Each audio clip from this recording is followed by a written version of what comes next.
Hello friends, welcome to my channel. स्वागत है आपका मेरे चैनल पे। मैं हरप्रीत पटेल बात करूंगा आपसे स्टूडियो में 69,000 शिक्षक भर्ती की कुछ महत्वपूर्ण न्यूज़ों के बारे में। जैसे बढ़ता हुआ विवाद संशोधित उत्तरमाला पर, यानी जो रिवाइज्ड आंसर की है उसको लेकर जो है विवाद बढ़ रहा है। कब आएगा 69,000 शिक्षक भर्ती का रिजल्ट और क्या कोर्ट जाएगी भर्ती, तो इन न्यूज़ों पर बात होगी। और अगर आप चैनल पर पहली बार आए हैं, चैनल सब्सक्राइब कर लीजिएगा, आप बेल आइकन दबा दीजिएगा, जिससे कि आपको नई वीडियोस की नोटिफिकेशन समय से मिलती रहे। अगर आपको वीडियो अच्छा लगे लाइक कर दीजिएगा और शेयर कर दीजिएगा। तो शुरू करते हैं आज का अपना वीडियो और आज की अपनी न्यूज़ें। देखिए, इसमें जो है तीनों न्यूज़ों पर जो है चर्चा हो जाएगी। ये जो न्यूज़ है आज की, परिषदीय प्राथमिक विद्यालयों में 69,000 शिक्षक भर्ती प्रश्नों के विवाद में उलझ गई है। अभ्यर्थियों ने दावा किया है कि लिखित परीक्षा में पूछे गए 2 सवालों के गलत विकल्पों को परीक्षा नियामक पीएनपी ने सही माना है। आपत्ति दर्ज कराने का समय बीत चुका है, सो अभ्यर्थी इस मामले की शरण में जाने को तैयारी कर रहे हैं। देखिए, आपत्ति दर्ज कराने का समय तो निकल चुका है, इसीलिए जो है अभ्यर्थी जो है वो उस न्यायालय की शरण में जाने की तैयारी कर रहे हैं। ऐसे में भर्ती पर संकट मंडराता नजर आ रहा है। देखिए, लोग तो कोर्ट जाएंगे ही, और जितना जल्दी हो सके अगर रिजल्ट आ जाएगा तो भर्ती जो है वो उतनी जल्दी हो जाएगी। देखते हैं रिजल्ट कब तक आता है। अभ्यर्थियों का दावा है कि लिखित परीक्षा के दौरान 20 सीरीज की बुकलेट में सवाल नंबर 74 के पहले विकल्प को पीएनपी ने सही माना है।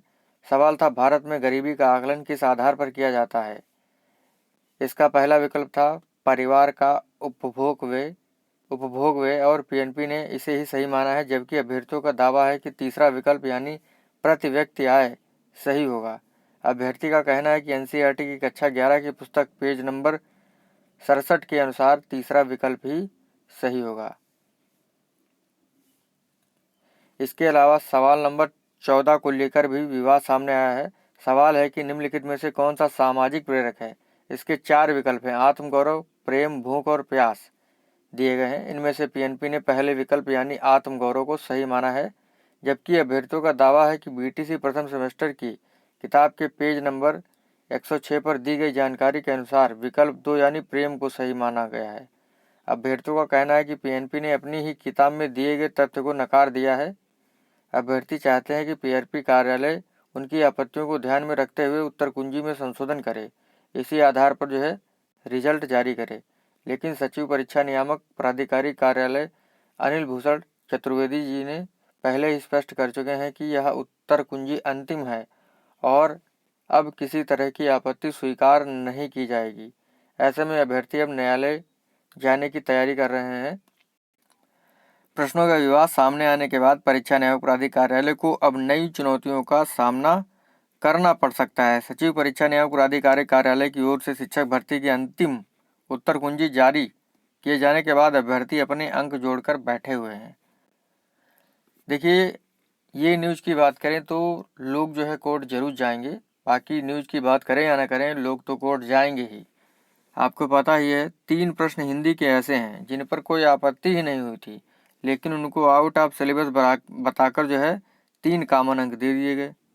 ये कहाँ का न्याय है। जिन प्रश्नों पर आपत्ति दर्ज की गई थी उन पर अंक दिया नहीं गया है, तो लोग जो है कोर्ट जरूर जाएंगे। अगर सरकार भर्ती जल्दी से जल्दी कराना चाहती है और रिजल्ट जो है जल्दी जारी करे। और न्यूज़ में देखने को मिल रहा है कि जो रिजल्ट है 69,000 शिक्षक भर्ती का, वो 12 मई को आ सकता है, यानी 12 मई को आने की संभावना है। वैसे हमारे बेसिक शिक्षा मंत्री जी ने कहा ही था कि 1-2 दिन में आ जाएगा, तो 1-2 दिन नहीं तो तीसरे चौथे दिन ही सही। तो देखते हैं क्या होता है। तो मान के चलिएगा, जो उत्तरमाला पर आपत्तियां हैं उनको निस्तारण करने के लिए भर्ती कोर्ट जाएगी। लेकिन रिजल्ट अगर जल्दी आ जाता है तो कोई दिक्कत नहीं होगी, भर्ती जो है अपने निश्चित टाइम पर हो जाएगी। और लगभग जो है अगर रिजल्ट कल आ जाता है तो 15 से 20 दिन के अंदर जो है भर्ती पूरी हो जाएगी, मेरा ऐसा मानना है। आगे देखते हैं। देखिए, जो उत्तरमाला जारी हो चुकी है, लोग जो है अपने अंक जोड़कर बैठे हुए हैं, अब इंतज़ार कर रहे हैं रिजल्ट का। उन्हें अब रिजल्ट आने का इंतजार है। रिजल्ट इस सप्ताह जारी किए जाने की उम्मीद है। 69,000 शिक्षक भर्ती के लिए हुई परीक्षा में सामान्य वर्ग के लिए न्यूनतम अर्हता 65% और ओबीसी वर्ग SC/ST वर्ग के लिए जो है अभ्यर्थियों के लिए न्यूनतम अर्हता 60% निर्धारित किया गया है, यानी 150 में 97 अंक सामान्य वर्ग को और 150 में 90 अंक सामान्य वर्ग SC/ST वर्ग को लाने होंगे। वहीं पिछली बार हुई 68,500 शिक्षक भर्ती में सामान्य के लिए न्यूनतम अंक 45%, OBC देखिए यहाँ पर थोड़ा गड़बड़ है।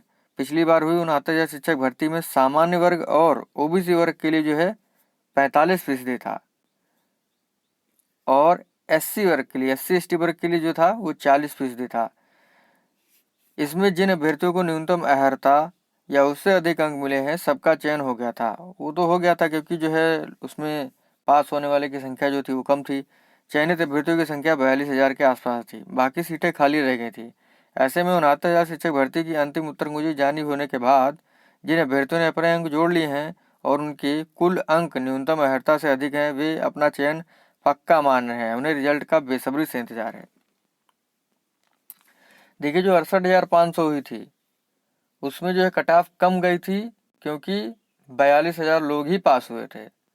और अगर 69,000 शिक्षक भर्ती है, ठीक है, और 1 लाख से अधिक लोग पास हो रहे हैं तो गुणांक जो है काफ़ी हाई फाई जाएगा, इतना मान के चलिएगा।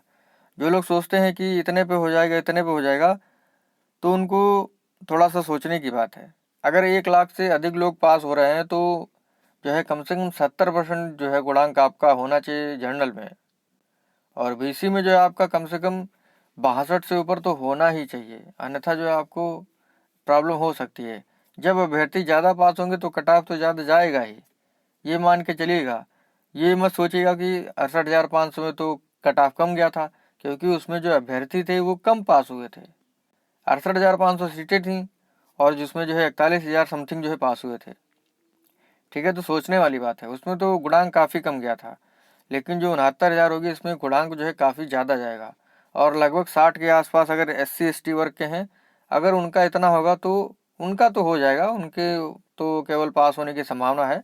लेकिन ये भी सोचने वाली बात होगी SC/ST वर्ग के कितने अभ्यर्थी पास होते हैं, तो गुणांक जो है ज़्यादा जाएगा, इस चीज़ को आप लोग मान लीजिए, ठीक है। बाकी मिलते हैं आपसे अगले वीडियो में। अगर आपको वीडियो अच्छा लगा हो लाइक कर दीजिएगा, शेयर कर दीजिएगा।